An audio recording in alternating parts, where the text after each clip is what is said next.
स्वागत है आपका दोस्तों हमारे एक और वीडियो में। दोस्तों जैसा कि आपको पता है कि इंडियन गवर्नमेंट ने चाइना की 59 ऐप्स को बैन कर दिया है और इस बैन के पीछे एक आर्टिकल 69A को रीज़न दिया है कि 69A आर्टिकल के अकॉर्डिंग चाइना की इन ऐप्स को बैन किया गया है। अब तो दोस्तों आज हम इस बात पर स्टडी करेंगे कि ये जो बैन अप्लाई किया गया है इन ऐप्स पर तो क्या ज़रूरी है या क्या ये कंफर्म है कि चाइना पर इसका इफेक्ट ज़्यादा होगा और हम पर इसका इफेक्ट कम होगा। तो चलिए दोस्तों आज का वीडियो स्टार्ट करते हैं इसी स्टडी और केस स्टडी को लेकर कि क्या चाइना पर जो बैन लगाया गया है इन चाइनीज़ ऐप पर वो इफेक्टिव होगा भी या नहीं। तो चलिए दोस्तों वीडियो स्टार्ट करते हैं। तो चाइना की 59 ऐप्स पर जिन पर बैन लगाया गया है इंडियन गवर्नमेंट की तरफ से, इनमें बहुत बड़ी बड़ी एप्लीकेशंस हैं जो कि बहुत ही एक बड़ा आपका अमाउंट रखती हैं, बहुत बड़े फॉलोवर्स हैं इनके और बहुत बड़ी बड़ी मोटी कमाइयाँ हैं इनकी इंडिया से। तो इनकी अगर हम बात करें तो चाइना के ज़रिए से कई सारी ऐप्स आती हैं चाइना की तरफ से जो कि इंडियन जो सिटीजन हैं वो इस्तेमाल करते हैं, जिनमें आपकी वैनिटी ऐप्स होती हैं, इंटरटेनमेंट ऐप्स हैं, इकोनॉमिक एक्टिविटी ऐप्स हैं लाइक पेमेंट्स ऐप्स और चाइना के प्रोपेगेंडा फैलाने वाले यूसी ब्राउज़र जैसे एप्लीकेशंस, ये यहाँ से बहुत बड़ी कमाई करते हैं। अब अगर हम बात करें कि ये जो एप्लीकेशन पर बैन लगाया है इंडिया ने, तो इस पर चाइना का क्या रिएक्शन आया। तो चाइना की होम मिनिस्ट्री जो है आपकी फॉरेन मिनिस्ट्री के स्पोक्स पर्सन है झाओ लिजियान, इन्होंने अपने ANI न्यूज़ एजेंसी से बात करते हुए कहा है कि China is strongly concern verifying the situation. China इस सिचुएशन को वेरीफाई करने के लिए बहुत स्ट्रांगली कंसर्न है।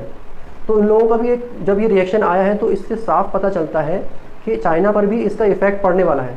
और ये कहने के बाद इन्होंने यहाँ भी इसको पॉइंट आउट किया है कि ये जो झाओ लिजियान है, इन्होंने ये भी कहा है कि हम अपने जो बिजनेसमैन हैं चाइना के, उनके इंटरनेशनल और लोकल बिजनेस जो हैं उनको चलाने के लिए इनसे डिस्कस कर रहे हैं कि कहीं कोई प्रॉब्लम तो नहीं आ रही दूसरी गवर्नमेंट के साथ। और इन्होंने ये भी आप क्लियर बात कही है कि Indian government has a responsibility to uphold the legal right of international investors including Chinese earns. इन्होंने ये भी कहा है कि इंडियन गवर्नमेंट के पास पूरे लीगल राइट है कि वो चाहे तो इस तरीके से अपने लॉ के अकॉर्डिंग बैन लगा सकती है।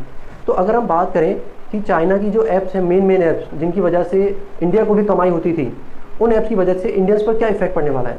तो दोस्तों इस पर सबसे पहली एप्लीकेशन आती है टिकटॉक। तो टिकटॉक पर जो है सिर्फ और सिर्फ इंडिया के अप्रॉक्स 12 करोड़ इसके फॉलोवर्स हैं, यानी इस्तेमाल करने वाले हैं। कम से कम 30% लोग जो इसके यूज़र्स हैं वो कौन से हैं, इंडियन हैं। यानी टिकटॉक यूज़ करने वाले ऑल ओवर वर्ल्ड में अगर हम काउंटिंग करें तो 30% लोग इंडिया वाले हैं जो टिकटॉक को यूज़ करते हैं। अब इनसे टिकटॉक से कितनी सारी कमाई होती है इंडियंस की, तो वो जैसा कि आप स्क्रीन पर देख रहे होंगे कि कितनी मोटी कमाइयाँ टिकटॉक से होती हैं और कितने सारे लोग ऐसे हैं जो कि टिकटॉक के ज़रिए से स्टार बन गए हैं। तो अगर हम इस बैन को फॉलो करें और ये प्रॉपर अप्लाई होता रहे तो मे बी हम पॉसिबल ये कह सकते हैं कि इन सब का फ्यूचर ख़तरे में है और ख़त्म है। लेकिन टिकटॉक ने भी इस पर एक्शन लिया है, मीन्स उन्होंने गवर्नमेंट से रिक्वेस्ट करी है कि ऐसा बैन जो आपने अप्लाई किया है उसको ना लगाया जाए। जैसे कि आप देख रहे होंगे स्क्रीन पर, टिकटॉक की जो इंडिया के हेड हैं निखिल गांधी, इन्होंने इंडियन गवर्नमेंट से एक एप्लीकेशन और रिक्वेस्ट के तौर पर एक अपडेट किया है कि टिकटॉक जो है कोई भी डाटा, प्राइवेसी का, सिक्योरिटी से रिलेटेड कोई भी डाटा किसी भी फॉरेन गवर्नमेंट को नहीं देता, ना कि चाइनीज़ गवर्नमेंट को। और अगर आपको ऐसा लगता है तो आप हमारी पॉलिसीज़ को देख सकते हैं और चेक करा सकते हैं। और इन्होंने फिर ये भी कहा है कि टिकटॉक के ज़रिए से कितने सारे लोगों तक इंटरनेट हमने पहुँचाया, कितने लोगों को हमने जो है रोज़गार तक दिया इस टिकटॉक के ज़रिए से। तो ये तो अब तक की थी टिकटॉक की बात, जो कि सबसे ज़्यादा इफेक्टेड है चाइनीज़ ऐप्स में, मतलब जो सबसे ज़्यादा नुकसान हुआ है वो टिकटॉक को ही हुआ है। अब बात कर लें हेलो ऐप की। हेलो ऐप भी टिकटॉक के जैसा एक ऐप है जो कि एक चाइनीज़ कंपनी है बाइट डांस, वो इसको चलाती है। टिकटॉक और हेलो ऐप दोनों को एक ही कंपनी ऑपरेट करती है। हेलो ऐप के 5 करोड़ एक्टिव यूज़र हैं इंडिया में, जो कि शेयर चैट का बहुत बड़ा अपोनेंट है। शेयर चैट हमारे इंडिया की एप्लीकेशन है, इसका बड़ा अपोनेंट है आपका हेलो ऐप। तो अगर ये हेलो ऐप बैन रहता है तो इससे शेयर चैट को बहुत बड़ा फ़ायदा होने वाला है। अब हम तीसरी एप्लीकेशन की बात करें तो वो है आपकी लाइकी। लाइकी का बता दें कि लाइकी जो है आपकी टिकटॉक की जैसी एप्लीकेशन है और इसके भी अप्रॉक्स 11 करोड़ यूज़र्स हैं इंडिया में और इसके ज़रिए से भी काफ़ी सारे लोगों को बड़ी कमाइयाँ होती हैं। दूसरी एप्लीकेशन जो अगली है यूसी ब्राउज़र। यूसी ब्राउज़र अपने आप में एक बहुत ही बड़ा ब्रांड है और इस वक्त दुनिया का नंबर 2 पोजीशन का ब्राउज़र है। गूगल क्रोम के बाद यूसी ब्राउज़र नंबर 2 पोजीशन पर आता है और हर एक यूज़र के फ़ोन में आपको ज़रूर मिलेगा। तो इसके ज़रिए से काफ़ी सारे लोगों को अब इस ब्राउज़र की जो फैसिलिटीज़ है वो नहीं मिलेंगी। तो ये कुछ एप्लीकेशन, चुनिंदा एप्लीकेशन हैं जिनकी वजह से मे बी पॉसिबल इंडिया के जो सिटीजन हैं जो इससे कुछ कमा रहे थे, कुछ इससे अर्निंग कर रहे थे, उनको इफेक्ट होने वाला है बस। हालांकि इंडियन गवर्नमेंट को कोई इतना बड़ा नुकसान नहीं होने वाला कि जिसकी वजह से हम ये सोचें कि यार हमें भी नुकसान होगा। ये चीज़ ऐसी है जैसे कि अगर कोई बंदा किसी अपने एम्प्लॉय को 2 लाख रुपए पर मंथ की सैलरी दे रहा है, और खुद वो आप खुद समझ सकते हैं जब वो 2 लाख रुपए पर मंथ किसी को सैलरी दे रहा है तो कमा खुद कितना रहा होगा। तो इससे हमें इस डाटा से यही पता लगता है कि जितना नुकसान अगर इंडिया को 2 रुपये का नुकसान है तो चाइना को 10 रुपये से ज़्यादा का नुकसान हो रहा है। आसानी से भाषा में इस तरह समझ सकते हैं आप कि चाइना को अपने आप में इसका नुकसान हो रहा है। और इसकी दलील या इसका रीज़न सिंपली चाइना का रिएक्शन है, जो हमने आपको वीडियो के स्टार्टिंग में बताया। चाइना का रिएक्शन है जो भी उनकी तरफ से बयान आया है, चाइना के फॉरेन मिनिस्ट्री की तरफ से जो बयान आया है। अब हम देख लें अगर कि चाइना की जो एप्लीकेशंस हैं वो अगर बैन कर दी जाती हैं परमानेंटली, तो हमें ये तो कंफर्म पता लग गया ओवरऑल स्टडी से कि नुकसान कुछ एक छोटे से तरीके से, छोटे वे में इंडियन सिटीजन को थोड़ा सा नुकसान होने वाला है बस, लेकिन एक बड़ा नुकसान चाइना को होने वाला है, जिससे कि उनका रेवेन्यू और टैक्स और उनके बिजनेस चल रहे थे इस बेस पर वो मे भी पॉसिबल रन ना कर पाएँ।